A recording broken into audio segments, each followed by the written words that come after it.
pô, tem um livro na Bíblia que é sobre revelações, né? Sobre profecias e tudo mais. Que fala sobre Israel ali também, né? O povo de Israel, qualquer coisa assim. E aí tu já falou que a visão é um pouco diferente do que... Na verdade, há mais de um livro de profecia na Bíblia, mas o mais famoso é o livro do Apocalipse. Acontece que se você pegar do final do século XIX para trás, todos os teólogos, sejam eles católicos, anglicanos, protestantes, ortodoxos, nenhum dava essa interpretação que nós temos hoje de Israel como centro de toda a convulsão geral, não. Isso aí começou a partir de Darby, que era um teólogo protestante, depois veio Scofield, que lançou a Bíblia anotada de Scofield, e depois, mais recentemente, quando Tim LaHaye lançou o livro Deixados para Trás, que depois virou filme e aí emplacou. Então, essa visão centralizada em Israel como o cenário profético final, ela é muito recente na história da interpretação cristã. Repito, nem Santo Agostinho de Hipona, nem Tomás de Aquino, nem Isaac Newton, que escreveu... Sabe que Isaac Newton, além de cientista, também era teólogo. Isaac Newton gostava da Bíblia. Ele escreveu mais... porque tu me contou. Eu falei da outra vez. Ele escreveu mais de profecia do que de ciências. Então, nem Isaac Newton, nem Lutero, nem Calvino, nenhum desses grandes expoentes do cristianismo teve essa interpretação que hoje está popular em toda parte, que Israel é o centro e tudo mais. Depois do Darby e do Scofield e desse pessoal todo que eu citei, veio a Primeira Guerra Mundial, Segunda Guerra Mundial e depois da Segunda Guerra Mundial a Guerra Fria, Estados Unidos e União Soviética. E havia uma propaganda muito forte na América de demonizar a União Soviética e, por extensão, os russos, e enaltecer Israel, que estava se elevando como a única democracia legítima do Oriente Médio depois da criação do Estado em 48. Então, a partir disso, as pregações americanas, que eram muito nacionalistas e com a teologia muito voltada para o americanismo anti-Rússia, começou a colocar o anticristo vai ser um comunista, vai ser um soviético, vai vir da União Soviética. E Israel é o lugar do mundo onde terá a guerra do Armagedon, onde será Estados Unidos e Israel contra o eixo do mal, que seria a China e a antiga União Soviética, hoje Rússia. Nossa, uma maldade usar a religião para convencer Exatamente. as pessoas. E o pior é que essa mesma visão acabou sendo antissemita no final das contas. Antissemita, só para a pessoa entender, qualquer preconceito que você tenha contra os judeus é chamado de antissemitismo. Nós temos uma onda de antissemitismo. E em que sentido essa visão escatológica do fim dos tempos se torna antissemita?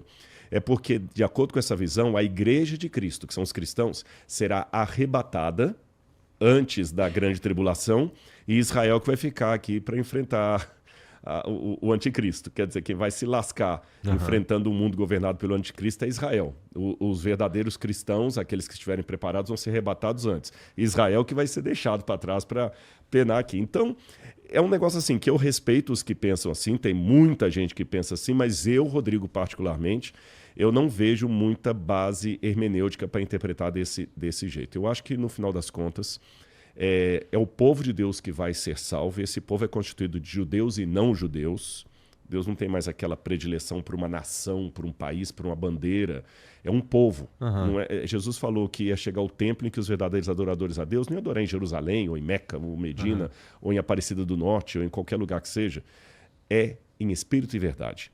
Agora, para terminar a minha resposta aqui, para não ficar muito comprida, se eu fosse um cético, uma pergunta que eu faria é o seguinte: tá, mas falar de guerra como Apocalipse, pô, chega desse negócio. Guerra tem desde que o mundo é mundo.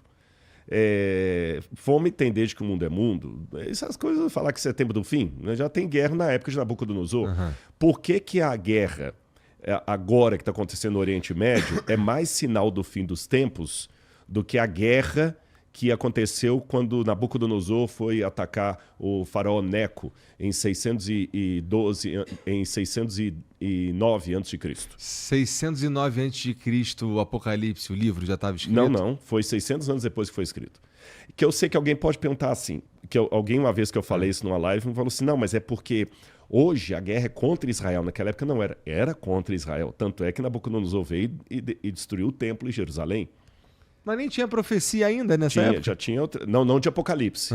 Mas mesmo depois do Apocalipse, assim, eu acho que a profecia tem que ser um negócio mais específico. Senão muito Também acho. É igual falar assim, olha, É. Deus está me mostrando, Igor, que tem alguém assistindo a gente nesse momento que está com um problema financeiro muito sério na sua vida. Pelo amor de Deus, todo né? mundo, sabe? Agora, tem um detalhe no Apocalipse que muita gente passa batido e não presta atenção. O que diferencia as guerras, as catástrofes e tudo mais do Apocalipse é o fenômeno universal, global. Literalmente global. O Apocalipse, se você ler Apocalipse 13, que fala da besta, e o 12 e o 14, fala de eventos que seriam literalmente mundiais. Não vai poder comprar nem vender, senão aquele que tem a marca da besta e o número do seu nome. Todo mundo, exceto o povo de Deus, vai aceitar a marca da besta. Então é uma coisa global. Pela primeira vez na história, desde a fundação da civilização na Suméria, desde o 4º milênio antes de Cristo, até o século XXI, pela primeira vez na história, nós estamos vendo eventos que realmente são globais, no sentido literal, a partir do Covid para cá. Antes do Covid, você não teve nenhum evento global no mundo, desde a civilização até o Covid. Hoje nós temos eventos mundiais. Hoje está se falando de uma governança mundial. Hoje está se falando de uma economia mundial. Hoje está se falando de uma guerra que pode, pela primeira vez, ser mundial, que o mundo inteiro vai ser afetado. Hoje a gente fala de uma pandemia que, de fato, é mundial, e não apenas simbolicamente. Entendi. Bom, isso tem a ver com aquelas histórias que minha mãe me contava da nova ordem mundial. Sim, e tudo mais. porque sua mãe te contava e ela estava certa, que sua mãe devia ter alguma base bíblica ou cultura bíblica por detrás da fala dela, só que há 30 anos atrás a gente só sabia o seguinte, que ia vir uma governança mundial. Aliás, nem a palavra governança era usada a palavra governo. Hoje a gente distingue governo de governança. E que haveria de um anticristo e que o mundo inteiro ia estar assim, mas ninguém sabia como é que isso ia ser. Pelo contrário, essa mesma conversa nossa, eu nem lembro qual foi a primeira vez que eu vi no Flow, mas foi antes do Covid. Foi antes do Covid. Essa mesma conversa antes do Covid poderia me dar alguns checkmate que eu iria ficar assim, olha, não sei como. Quer ver um checkmate que ia dar? Gente, mas não tem como o mundo inteiro estar envolvido num mesmo drama. Entendi. O Covid mostrou que Total. tem. E pessoas do mais diferentes. O que votou no Bolsonaro teve que usar máscara. Quem votou no Lula teve que usar máscara. Quem era palestino teve que usar máscara. Quem é israelense teve que usar máscara. Quem é Trump tinha que usar máscara. Quem foi Biden tinha que usar máscara. Então, quer dizer, quem é flamenguista usava máscara. O Fluminense também. Quer dizer, não tem esse negócio partidário. Então, existem coisas que estão acima do que você quer, do que você acha, do que você defende. Essas coisas vão obrigar o mundo a se unir. E fora da Bíblia tem muitos especialistas falando nisso. Se o mundo não tiver uma união global, econômica, as bolsas de valores vão quebrar em 20 anos. Ou menos. As projeções antes eram para 2050. Mas há alguns economistas que estão trazendo a coisa para mais perto. Não estou marcando data para a volta de Jesus. Eu não posso fazer isso. Mas é curioso que o cenário que o Apocalipse apresenta está muito parecido com este agora. Então vamos dizer que o mundo é uma pessoa cardíaca com dor no lado esquerdo do peito. Pode ser um ataque ou pode ser apenas gases. Mas quem está na dúvida, eu vou ficar de olho. Cara, mas assim, isso é um bom sinal, não é? Assim, no sentido de... Se isso está rolando é porque Jesus está voltando, ou alguma coisa nesse sentido, né? O problema é a escala de tempo, que a gente não sabe direito. A gente não sabe direito. Pode ser agora, pode demorar 50 anos, pode ter sei lá, alguma coisa pode acontecer. O cenário agora está muito parecido com aquele descrito no Apocalipse. Até vou colocar uma pergunta. O Apocalipse coloca assim, ó, e a galera de casa, até eu queria que o pessoal opinasse o que vocês acham também, gente. Comenta aí. O Apocalipse diz literalmente assim, abro aspas. E a todo grande, e a todo pequeno, e a todo escravo, e todo livre, será dada uma marca, na mão direita e na fronte. E não poderá comprar e nem vender, exceto aquele que tiver a marca da besta e o número do seu nome. Aquele que tem sabedoria, calcule, ou entendimento, calcule o número da besta, pois é número de um homem. Ora, esse número é 666. Então, literalmente está falando que vai ter uma economia do mundo engendrada, governada pelo anticristo. E que ninguém no planeta Terra, seja rico ou pobre, então vai continuar tendo rico e pobre, então já sei que não vai ser bem comunismo, vai ter rico e pobre, vai ter escravo e livre, não vai poder comprar nem vender, senão quem tiver no sistema dele. Tá.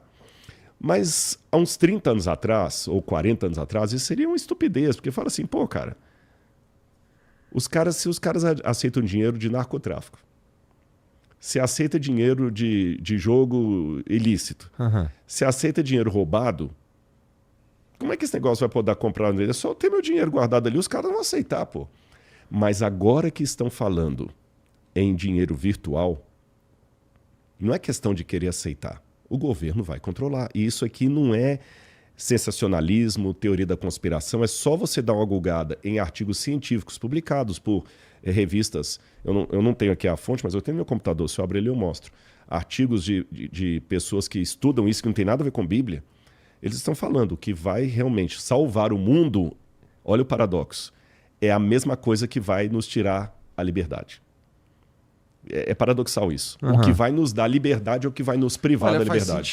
Faz sentido, na verdade, assim, que quanto mais para você ser seguro, assim, numa grande cidade como São Paulo, tu tem que aceitar umas câmeras. Vai ter que aceitar um Big Brother, é o 1984. Você entendeu? Já Oliver acontece Wells. em lugares. É o Oliver Wells. É o grande irmão. É o grande irmão que depois virou até... não sei se é coincidência, mas dizem que é o protótipo do Big Brother, né? Todo mundo te vigiando, é o grande irmão. Então, realmente, você vai ter que aceitar que tem câmera, ou vai ter em pouco tempo câmera. Já está chegando no Brasil, inclusive, algumas para fazer a visão da íris, que ela vai olhar o seu rosto onde você quiser. Para o cara que tem um amante, vai ser uma desgraça, porque vai saber. Mas, por outro lado, pensa que vai ter a segurança. Onde suas filhas estiverem, a câmera vai mostrar que ela passou por ali, que ela está, e vai controlar também todo mundo. Porque se o governo fala assim, o dinheiro está aqui, e eu vou te falar como é que você deve gastar, cara... Pois é. Levantar contra um sistema desse não vai ser fácil, não. Nossa, tomara que...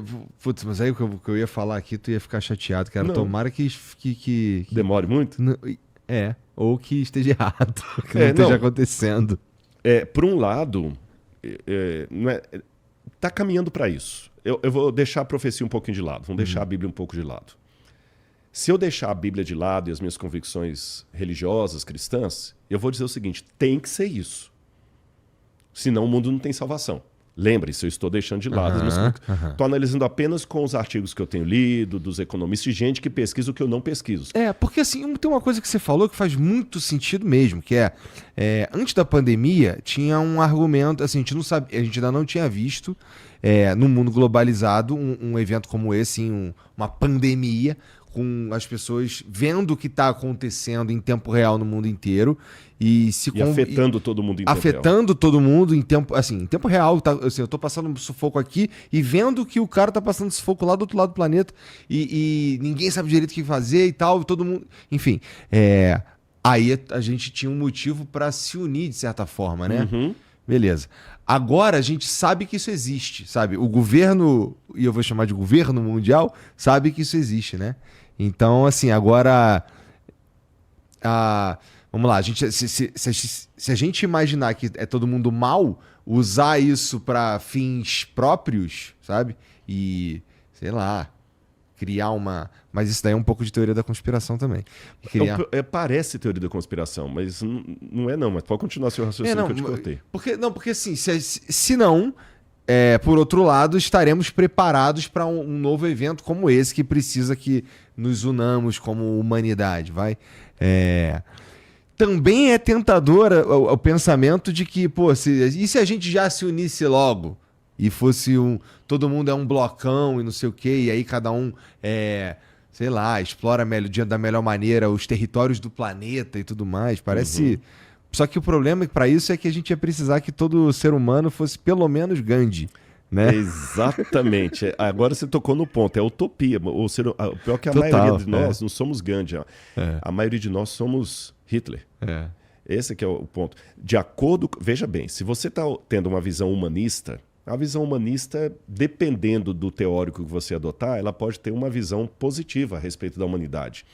Tanto é que quando Augusto Comte começou com o progressismo O Augusto Comte via a ciência como sendo a libertadora. Agora chega... A Idade Média era classificada por esses autores, H.G. Wells, todo esse pessoal aí do passado, a Idade Média era chamada de Idade das Trevas, porque era a idade da religião, da hegemonia em torno de Deus, teocêntrica e tudo mais e tal. Quando a modernidade começou, aí vem Augusto Comte, Stuart Mill com método científico e tudo mais. Não, agora chega, não precisa mais de Deus nem de Bíblia. Charles Darwin já mostrou que o ser humano vem de primatas que foram evoluindo e tudo mais. Depois, agora mais recente no século XX, aí vem o Freud e da psicanálise. Então, na verdade, não existe pecado, existe uma pulsão reprimida e tudo mais e tal.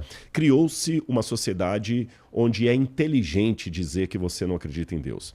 E os argumentos são fortes. E cada vez que passa, o mundo intelectual foi ficando mais cético. Embora o Sacani, que eu tive com ele semana passada, ele falou uma coisa que é verdade. Na hora eu não tinha os dados para dar, mas um livro que eu escrevi, O Ceticismo da Fé, eu tenho esses dados. A maior parte dos acadêmicos cientistas não são ateus. Só que, por que parece que a academia é dominada por ateus? Porque quem é crente, abrir a boca e falar que crê, ele pode ser execrado. Então ele fica quieto, né? Fica quieto.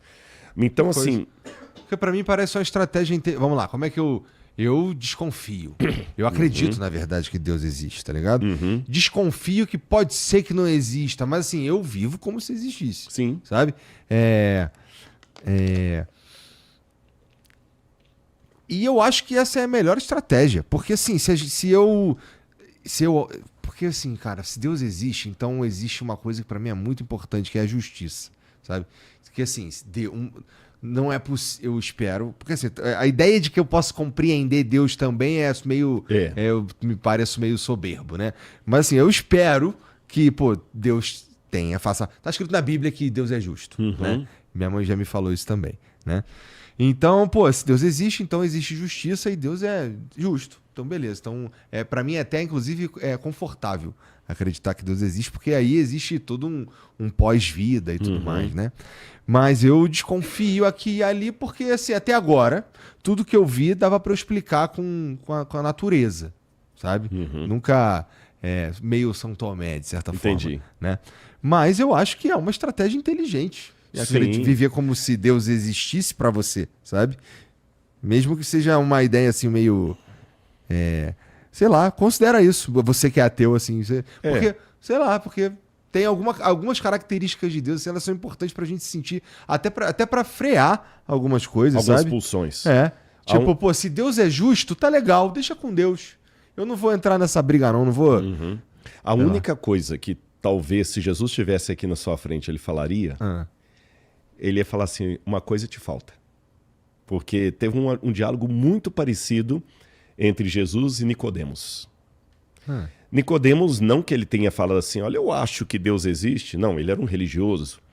Mas Nicodemos estava tendo a mesma questão de dúvida em relação a Jesus como Messias. Aí ele falou assim, olha, eu vou dar uma chance, porque ele estava também assim, olha, vai que ele é o Messias mesmo. O Nicodemos, isso está no Evangelho de João, ele era um teólogo da época do judaísmo, sabia de tudo, o cara sacava demais, era um scholar, um acadêmico. E ele mais ou menos foi na sua linha. Ele falou assim, olha, vou dar uma chance para esse Jesus existir. Porque se ele existir, poxa, ele é justo, eu não vou querer comprar essa briga, mas vai que é ele. Mas eu vou bater um papo com ele. E ele conversou com Jesus e tudo, né? Aí Jesus falou assim, ô Nicodemos, uma coisa falta a você. Ele falou o quê? Nascer de novo. Ô Nicodemos, mas como é que um homem pode entrar na barriga de uma mulher e nascer de novo? Eu já sou velho. Aí Jesus falou o seguinte, todo aquele que nasce da água e do Espírito, sem esses dois elementos não pode encontrar o reino de Deus. É interessante que o Nicodemos recebeu um diálogo com o próprio Jesus de Nazaré e ele só foi entregar publicamente a vida dele a Jesus 3 anos e meio depois, quando Jesus estava sendo crucificado. Isso é que é curioso. Você vê que o cara, né, cada um tem o seu tempo. E não podemos forçar a barra. E você que tá assistindo esse vídeo aqui no Talk Flow, dá pra você virar membro, cara, do Flow agora. É um botãozinho do lado do botão de se inscrever. A gente faz um programa semanal só pros membros. Olha. Então fique esperto aí. Se quiser virar membro, tá bem aqui do lado. É mó merreca, custa menos de R$8, irmão.